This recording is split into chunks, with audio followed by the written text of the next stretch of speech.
The first U.S. casualties from the war with Iran came from a drone strike on a tactical operations center in Kuwait.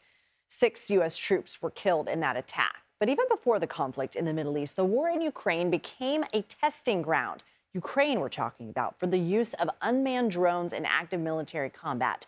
CBS News senior foreign correspondent Holly Williams took a closer look on assignment for 60 Minutes. Forget everything you think you know about warfare. The traditional front line in Ukraine has expanded to a roughly 10-mile wide strip called the kill zone. Anyone who sets foot there can be spotted by a drone operator and hunted down.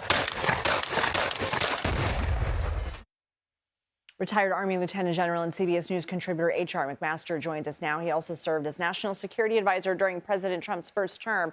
Thank you for being here. Why have drones become a weapon of choice for Ukraine, Russia, now Iran? And what are the pros and cons?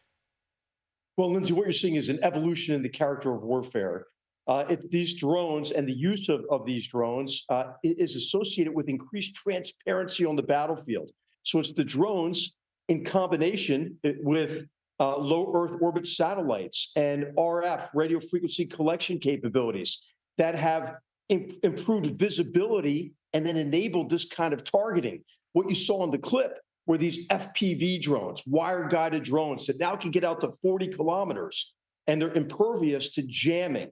But there are other drones like the ones that we've seen the Iranians use in such large quantity, the Shahed drones, which are essentially, a suicide drone that has targeting put into it, and it's launched as really a munition in greater depth with greater range. So there's a whole range of drone capabilities, but they're all associated with the ability to target in greater depth, the increased transparency of the battlefield.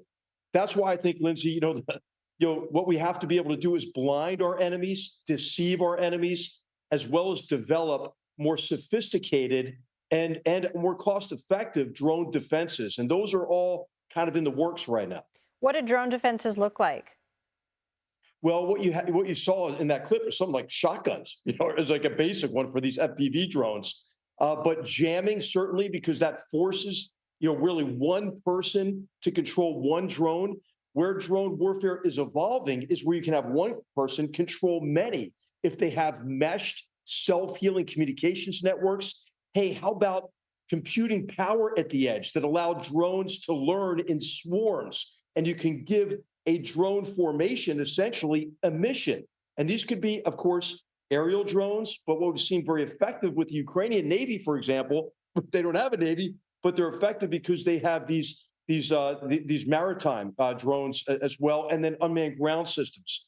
But, there are countermeasures to everything. And Lindsay, one of the most important ones on the horizon is directed energy, laser beams that will be relatively inexpensive, and then combined with effective radars, you can burn holes in these drones because to carry the payload, the drone can't really be armored. It's got to be very light-skinned, and so you can bring it down with a laser. Is the idea of why it's being used on the battlefield because it's relatively easy to build and relatively cheap and can sort of sustain the maximum amount of damage? And for those reasons, do you see this as being the future of warfare?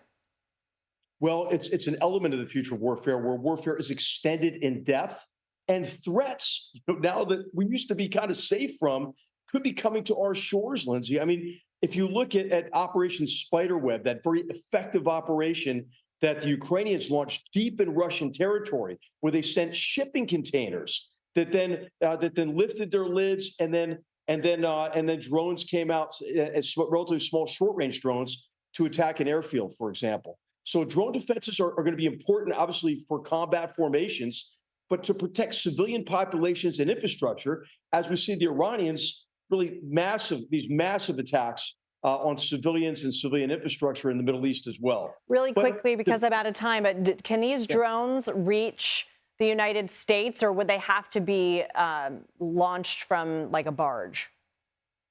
Well, right now, they'd have to be launched by a barge or smuggled in some cases. There are different types, as I mentioned, the wire-guided ones, these kind of Shahed drones. So it's really important, obviously, to have good intelligence. it's also really the best way to destroy these things is on the ground, before they come after you. So very effective surveillance from low Earth orbit, as I mentioned, as well as a whole range of collection capabilities are immensely important as well. And that's going to be really important to opening up the Strait of Hormuz, for example, because if the Iranians were to use some of these FPV drones, that would be a significant threat. HR McMaster, a fascinating conversation. Thank you for your expertise. Thanks, Lindsay.